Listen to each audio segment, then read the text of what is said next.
Hi friends, welcome to Kavya Nayana cooking channel. ನಾನು ಸುಷ್ಮಾ.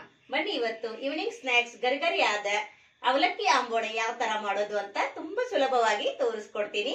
ಮಕ್ಕಳಿಗೆ evening snacks ಅಲ್ಲಿ ಕೂಡ ನೀವು ಮಾಡಿ ಕೊಡಬಹುದು. ಅದು ಸಾಸ್ ಜೊತೆಗೆ ಕೊಟ್ರೆ ಅಂತ ತುಂಬಾ ಖುಷಿ ಪಟ್ಟು ತಿಂತಾರೆ.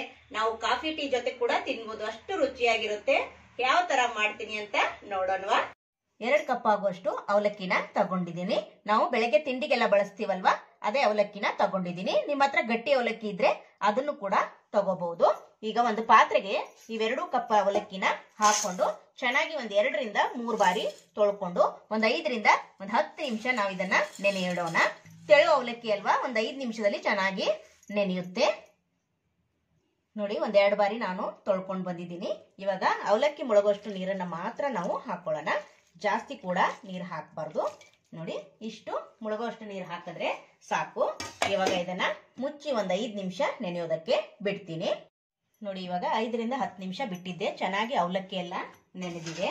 ನೋಡ್ತಾ ಇದ್ದೀರಾ, ನೋಡಿ ಎಷ್ಟು ಚೆನ್ನಾಗಿ ಅರಳಿದೆ ಅಂತ. ನೋಡಿ, ಇವಾಗ ಇದನ್ನ ಕೈಯಿಂದಾನೆ ಚೆನ್ನಾಗಿ ಕಿವುಚ್ಕೋಬೇಕು. ಒಂಥರ ಮುದ್ದೆ ತರ ಆಗ್ಬೇಕು. ಅಲ್ಲಿವರೆಗೂ ನೋಡಿ ಈ ತರ ಮಾಡ್ಕೋಬೇಕು. ಉಂಡೆ ಅದಕ್ಕೆ ಬರುತ್ತೆ. ಹೊಸಬರು ಯಾರಾದ್ರೂ ವಿಡಿಯೋ ನೋಡ್ತಾ ಇದ್ರೆ ಪ್ಲೀಸ್ ಸಬ್ಸ್ಕ್ರೈಬ್ ಮಾಡ್ಕೊಂಡು ನೋಡಿ. ವಿಡಿಯೋನ ಎಲ್ಲೂ ಕೂಡ ಸ್ಕಿಪ್ ಮಾಡಬೇಡಿ, ಪೂರ್ತಿಯಾಗಿ ವಿಡಿಯೋ ನೋಡಿ ಸಪೋರ್ಟ್ ಮಾಡಿ ಫ್ರೆಂಡ್ಸ್. ನಮ್ಮ ವಿಡಿಯೋಗಳು ನಿಮ್ಗೆ ಏನಾದರೂ ಯೂಸ್ಫುಲ್ ಆದ್ರೆ ನಿಮ್ಮ ಫ್ಯಾಮಿಲಿ ಫ್ರೆಂಡ್ಸ್ಗೆಲ್ಲ ಶೇರ್ ಮಾಡಿ. ಆದಷ್ಟು ನಾನು ಸಿಂಪಲ್ ಆಗಿ ರೆಸಿಪೀಸ್ನ ತೋರಿಸ್ಕೊಡ್ತಾ ಇರ್ತೀನಿ.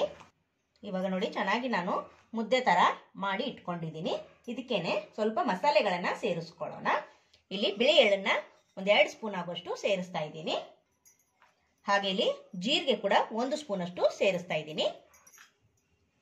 1 ಸ್ಪೂನ್ ಅಷ್ಟು ಕಸ್ತೂರಿ ಮೆಥಿನ ಸೇರಿಸ್ತಾ ಇದ್ದೀನಿ ಫ್ಲೇವರ್ಗೋಸ್ಕರ. ಹಾಗೆ ಇಲ್ಲಿ ಕರಿಬೇವು ಕೂಡ ಸಣ್ಣದಾಗಿ ಕಟ್ ಮಾಡ್ಕೊಂಡು ಸೇರಿಸ್ತಾ ಇದ್ದೀನಿ.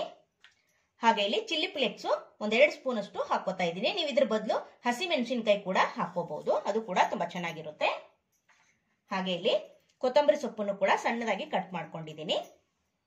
ಹಾಗೆ ಇಲ್ಲಿ ಚಾಟ್ ಮಸಾಲ 1/2 ಸ್ಪೂನ್ ಅಷ್ಟು ಹಾಕೋತಾ ಇದ್ದೀನಿ. ಹಾಗೆ ಗರಂ ಮಸಾಲ ಕೂಡ 1 ಸ್ಪೂನ್ ಅಷ್ಟು ಹಾಕೋತಾ ಇದ್ದೀನಿ.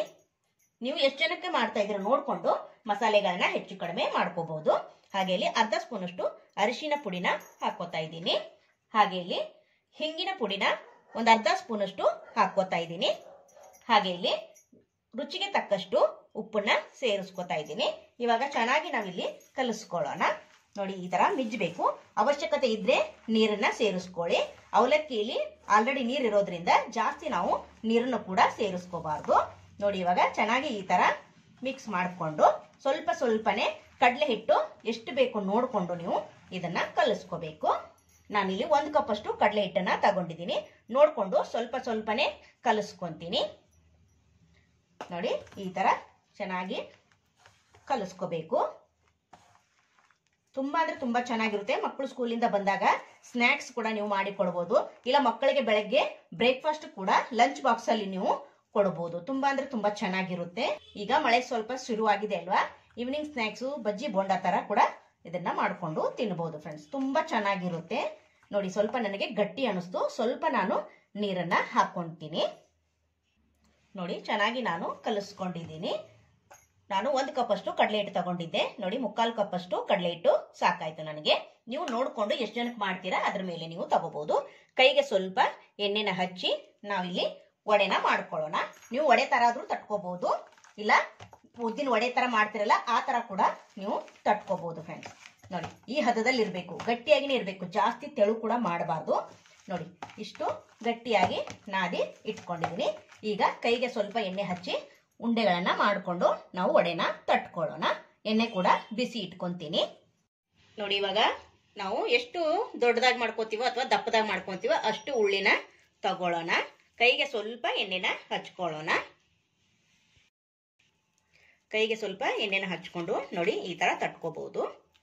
ನೋಡಿ, ಈ ತರ ಮಾಡ್ಕೋಬಹುದು. ನೋಡಿ, ಈ ತರ ಬೇಕಾದ್ರೆ ಈ ತರ ಮಾಡ್ಕೋಬಹುದು, ಇಲ್ಲ ಅಂದ್ರೆ ದಪ್ಪದಾಗಿ ಮಾಡ್ಕೊಂಡು ಈ ತರ ಮಧ್ಯದಲ್ಲಿ ನೀವು ಹೋಲ್ ಮಾಡ್ಕೋಬಹುದು. ನೋಡಿ, ಈ ತರ ಕೂಡ ಮಾಡ್ಕೋಬಹುದು. ನಿಮಗೆ ಯಾವ ತರ ಬೇಕೋ ಆ ತರ ಮಾಡ್ಕೋಬಹುದು. ನಾನಿವತ್ತು ನಿಮಗೆ ಈ ತರನೇ ಮಾಡಿ ತೋರಿಸ್ತಾ ಇದ್ದೀನಿ. ನೋಡಿ, ಈ ತರ ಮಾಡ್ತಾ ಇದ್ದೀನಿ. ಆಲ್ರೆಡಿ ನಾನು ಸ್ವಲ್ಪ ಮಾಡಿ ಕೂಡ ಇಟ್ಕೊಂಡಿದ್ದೀನಿ. ಇವಾಗ ಎಣ್ಣೆಯಲ್ಲಿ ಫ್ರೈ ಮಾಡ್ಕೊಳ್ಳೋಣ ಬನ್ನಿ. ಎಣ್ಣೆ ಕೂಡ ಚೆನ್ನಾಗಿ ಬಿಸಿಯಾಗಿದೆ. ಇವಾಗ ಒಂದೊಂದೇ ಆಂಬೋಡೆನ ಹಾಕೊಳ್ಳೋಣ. ಎಷ್ಟು ಹಿಡಿಸುತ್ತೋ ಅಷ್ಟೇ ಹಾಕೊಳ್ಳಿ. 4 ಹಾಕೊಂಡಿದ್ದೀನಿ. ಬಬಲ್ಸ್ ಎಲ್ಲ ಕಡಿಮೆ ಆದ್ಮೇಲೆ ತಿರುಗಿ ಹಾಕೋಬೇಕು. ನೋಡಿ ಬಬಲ್ಸ್ ಎಲ್ಲ ಸ್ವಲ್ಪ ಕಡಿಮೆ ಆಯ್ತು. ಇವಾಗ ನಾವು ಇನ್ನೊಂದು ಕಡೆ ತಿರುವಿ ಹಾಕೊಳ್ಳೋಣ. ನೋಡ್ತಾ ಇದ್ರೆ ಎಷ್ಟು ಚೆನ್ನಾಗಿ ಕಾಣಿಸ್ತಾ ಇದೆ ಅಲ್ವಾ? ನೋಡಿ ಎಷ್ಟು ಚೆನ್ನಾಗಿ ಒಂದೊಳ್ಳೆ ಕಲರ್ ಬಂದಿದೆ ಫ್ರೆಂಡ್ಸ್. ನೋಡ್ತಾ ಇದ್ದೀರಾ? ಇದೇ ತರಾನೇ ಎಲ್ಲವನ್ನು ಫ್ರೈ ಮಾಡ್ಕೋಬೇಕು. ಸೂಪರ್ ಅಲ್ವಾ? ಈಗ ಇವು ಚೆನ್ನಾಗಿ ಫ್ರೈ ಆಗಿದ್ದಾಗಿದೆ. ನೋಡಿ ಇವನ್ನೆಲ್ಲವನ್ನು ನಾವು ಪ್ಲೇಟ್ಗೆ ತೆಗೆಯೋಣ. ಇದೇ ತರ ಎಲ್ಲಾನು ಕರೆದು ನಾನು ನಿಮ್ಗೆ ತೋರಿಸ್ತೀನಿ. ನೋಡಿ ಫ್ರೆಂಡ್ಸ್, ಎಲ್ಲವನ್ನು ಫ್ರೈ ಮಾಡಿ ಪ್ಲೇಟಲ್ಲಿ ಇಟ್ಕೊಂಡಿದ್ದೀನಿ. ನೋಡೋಕಷ್ಟೇ ಅಲ್ಲದೆ ಟೇಸ್ಟ್ ಕೂಡ ಸಖತ್ತಾಗಿತ್ತು ಫ್ರೆಂಡ್ಸ್. ಸ್ವಲ್ಪ ಕೂಡ ಎಣ್ಣೆ ಹಿಡಿದಿಲ್ಲ. ನೋಡಿ ನೋಡಿ ಸೌಂಡ್ ಕೇಳಿಸ್ಕೊತಾ ಇದ್ದೀರಾ? ಎಷ್ಟು ಕ್ರಿಸ್ಪಿಯಾಗಿ ಒಳಗಡೆಯಿಂದ ಸಾಫ್ಟ್ ಆಗಿ ಸಖತ್ತಾಗಿ ಬಂದಿದೆ ಫ್ರೆಂಡ್ಸ್. ಈ ವಿಡಿಯೋ ನಿಮ್ಗೆ ಇಷ್ಟ ಆಗಿದೆ ಅಂತ ಭಾವಿಸ್ತಾ ನಮ್ಮ ವಿಡಿಯೋ ನೋಡಿದ್ದಕ್ಕಾಗಿ ನಿಮ್ಮೆಲ್ಲರಿಗೂ ಧನ್ಯವಾದಗಳು. Thank you for watching. ನಮಸ್ಕಾರ ಫ್ರೆಂಡ್ಸ್.